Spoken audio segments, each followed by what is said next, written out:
Yo, what's up guys, Nandra here, welcome to another video. So for this video, I'm not gonna be showing you guys anything too important. It was just more of a funny game. Well, I say funny, but I guess it was low-key terrifying. So it's gonna be a classic ROB throwback between Beyond Ramp Dragon versus Daria. However, as you may or may not know, Daria is actually really good right now in the meta. I mean, because obviously we basically have Daria version 2, and that's Lion Haven, and then we have the original Daria. Now the original Daria, it is actually favored as long as you don't go. Sorry, as long as you aren't. Yeah, as long as you aren't unlucky enough to draw a triple Daria in your starting hand. Thankfully, that hasn't happened to me. In my case, it's always that I don't find Daria in time. But I do know this happens to some people, like my friend Sis. But yeah. So let's go and hop into the game now. If you don't know what Daria is, basically Daria is a tempo deck that has a lot of burn attached to it. I like to call it the Shadowverse version of Red Deck Wins from Magic the Gathering, in which they have just so much ambient burn damage that a lot of times, even though they can stabilize on the board, because they're attacking you from two different angles, from burn and from creatures, you can always still die to them. I actually had a game, I think it was yesterday, or not yesterday, maybe 2 days ago, where my opponent burned me out from 20, and I was on 10 mana. I literally got Quadra Ramp and I still died. That was insane to me. Alright, so I go ahead and toss everything back. Now, alright, so as I always say on ladder right now, well, at least at the moment, 9 times out of 10, I'm usually versus D-Shift. I don't know why, but D-Shift is just super common right now, so. So again, I'm just going to be mulliganing as I'm versus D-Shift, just because, the last, I don't know, 20-something ring games that I've played versus always D-Shift. Now here, he plays a Magic Missile. The Magic Missile doesn't tell me anything. Obviously, it does tell me that he's either Daria or D-Shift, but that's not, that's not enough to go on. But here, when he plays a Clark, I now know completely what I'm versus. So here, I just got him Breath of the Salamander. I Breath of the Salamander here because, I'm expecting him to want to Levi me next turn. If he Levi's and then trades, I can go ahead and Blazing Breath plus Civil on the turn afterwards. But instead, my opponent just goes Clark into second Clark. So now he's spell boosted. Okay. So now we know that he's spell boosted at least every single card in his hand twice over, and then maybe for another card, he's maybe spell boosted one card up to 6 times. So most likely, if my opponent, let's see, let's go and double check what my opponent mulliganed for it. Okay, well, he mulliganed for all 3 cards, so this doesn't actually give us that much information, because maybe he got Daria, maybe he didn't. We can safely assume though that he probably got Daria, because we did see the indicator on his Clarks and Craigs go off. So most likely he either spell boosted a Daria or he spell boosted some Oglers. But we can kind of infer from the fact that he didn't play anything else that most likely it was 100% the Daria. So because I know that to be true, this turn I'm just gonna go ahead and trade. And I'm going to evolve, and I'm going to trade as well. Again, I'm still trying to play around Levi as best as I can, because thankfully the Sybil has 5 HP left. At 5 HP, it makes it very awkward for him, because now he has to evo the Daria into my Sybil. If he does that, that's fine, because that means I can pick it up with Blazing Breath the next turn. Now my turn 8 is looking kind of weak, because if he doesn't play anything for some reason, then I'm going to be kind of, I just have to go ahead and just pass.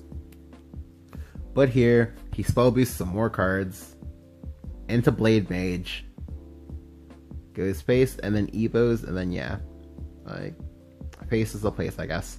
Alright, so again, most likely because he saw all these indicators go off, now ordinarily you would assume that, okay, maybe he just did it for the Blade Mage, but then you have to question, okay, why didn't he play the Blade Mage last turn? Because again, he spell boosted at least, he had been able to spell boost the target 6 times last turn, so that would have been the best turn to play it.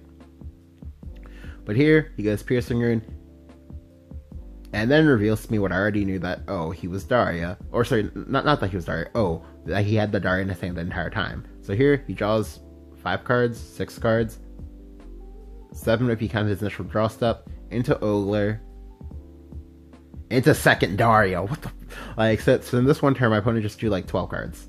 He drew 12 cards and developed 2 different 5/5s, as well as a 3/4, and a 2/2. Now, this is how Daria gets you, because you just make boards like this, and if you can't answer them, you're gonna die. However, unfortunately for my opponent, I can perfectly answer this board. So I'm just gonna go ahead and just go Slaha Quill into Israfil. I'm gonna Blazing Breath one of the Darias, and then I'm just gonna trade into the other Daria. Now, the reason why I do this is because the Israfil and the Evo mean more to me than the Breath of Salamander. Breath of Salamander is actually not that good versus Daria. I mean, like, okay, let me clarify. It is good in a sense that you can like mop up some boards. However, the issue that you run into a lot of the times is that like when they make their Daria boards, that a lot of the creatures all have different HP totals, which is why it's like so difficult to AoE like most like tempo decks, just because like if they can vomit out like a lot of creatures all at once, most of the times those creatures are all going to be, you know, one not only higher than 2 HP, but there's also going to be like at least 3 to 4 of them. Well, not 3 to 4, maybe like 2 to 3, but yeah. Additionally, because I know exactly how much reach he has left in his deck, I'm always going to want to heal with this Israfil. And playing Israfil without an Evo is very, very difficult sometimes. So here, he just goes ahead and just burns my face a little more. And then he goes, yeah, and then he trades. But now, I'm just going to go ahead and slam Poly. Now, I slammed the Poly because like none of my other plays are good. Like, I don't want to walk into a Dance of Death. And this is going to be the only time that I can play this Poly. So now I've kind of reached the turning point in this matchup, where now all I have to do is just keep healing, and that can threaten to kill me at any point in time. So I go down to 10, but I'm about to go back up to 14, and I'm about to crack my opponent in the face for 7 in total. Now, even though I just top deck that second Daria, or sorry, not second Daria, even though I just top deck that second Israfil, I can't play it. The reason why I can't play it is because I don't want my opponent to know that I have a second Israfil in my hand, because unfortunately for me, one of my Israfils are animated and the other one is not. Like, and it is actually very, very important that you make sure that if you have like an animated copy of a card and a non-animated copy of said card, to always go ahead and play the exact same copy that you showed to your opponent first. This way you don't give your opponent any like free information. Now, you might be saying, okay, well, you know, it probably doesn't matter, but you never know when it might actually matter, because there are some people who do actually like pay attention to these things.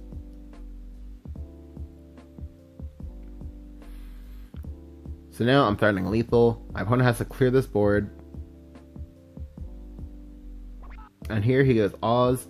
I would have played out more cards in my hand if I knew I was gonna play the Oz. Like, yeah, like for well, actually, I guess not the Piercing Rune, but.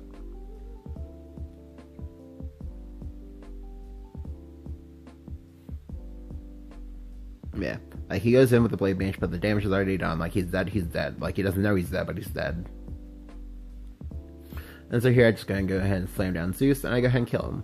Now, again, like, there wasn't anything like too special about this game. Like, it was just a crazy game. Well, I say crazy, but I guess it wasn't that crazy. It was just really funny because like I haven't seen someone Daria into a second Daria like in a while. So like that was pretty cool to me. If you enjoyed the video, go ahead and leave a like. Go and hit the subscribe button if you haven't. Thank you guys for watching, and I'll catch you guys next time. See ya!